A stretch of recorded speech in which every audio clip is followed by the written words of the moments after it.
The way teachers teach and the way students learn is currently in another transition. Having studied some of the variations and their impacts on teaching, these are some things teachers need to consider as they plan their own professional development and ensure their students are getting the best out of their learning.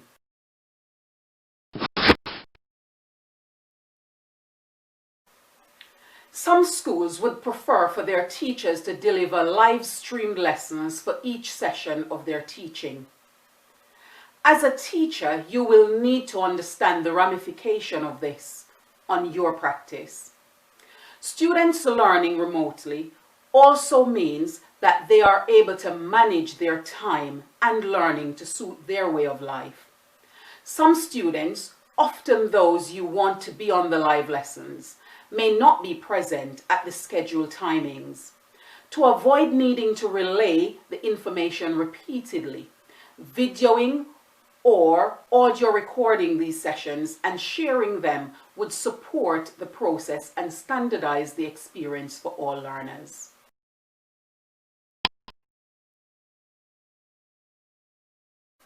Feedback will need to be ongoing and more frequent than face-to-face written feedback policy guidelines. Students' work submissions need much more scrutiny in remote teaching to maintain progressive assessments, thereby giving relevant and productive feed-forward activities in order for students to make the progress that is necessary.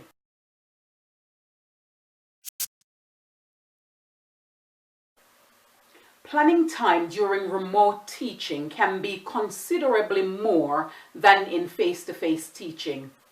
Be cognizant of the structure of questions, open-ended and close-ended, to promote strategic thinking.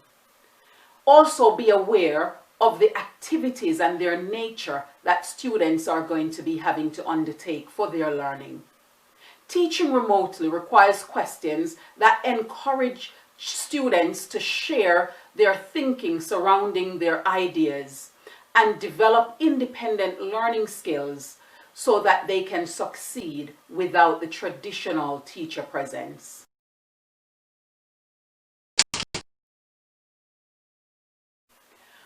Learning resources produced need to be accessible for all students within the ability range. Resources and learning activities need much more clarity, using audio, visual and interactive learning resources, and videoing modeling of strategies where necessary.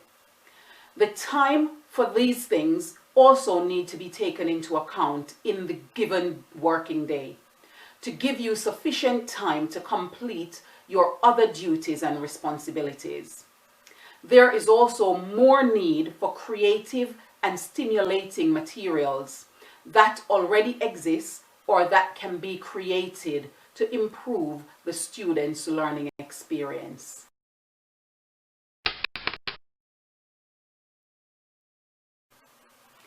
The rewards and sanctions administered will be very different. Students' learning is still important to you and needs to be followed up. Nevertheless, some of that is now outside of your control. Be sure to solicit parents' involvement and find alternative ways of supporting your students' learning. Provide students with praise and online rewards to encourage their participation. Some students are rewarded by the instant feedback on tasks that you provide. Others may need this in written praise from you.